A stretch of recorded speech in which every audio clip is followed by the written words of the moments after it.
Doctor గారు ఈ మూలకు వచ్చి కూర్చోకపోతే మధ్యలో కూర్చోవచ్చు కదా హాల్లో. ఈ కార్నర్ సరిపోయిందా మీకు మందులు రాయడానికి? సరిపోయిందా?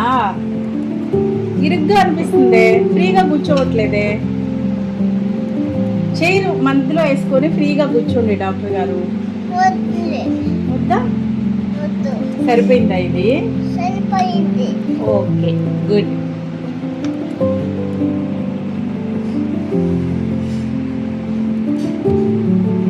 మరి ఇప్పుడు మందులు రాసి అమ్మకి. థ్యాంక్ యూ మా, థ్యాంక్ యూ మా. వెరీ గుడ్ మా. నువ్వు ఇంకా రాసిస్తావా? ఓకే, ఇదిగోండి. అయితే మీ పుస్తకం ఇదిగోండి. ఇది మీ లెటర్ ప్యాడా డాక్టర్ గారు? ఓకే.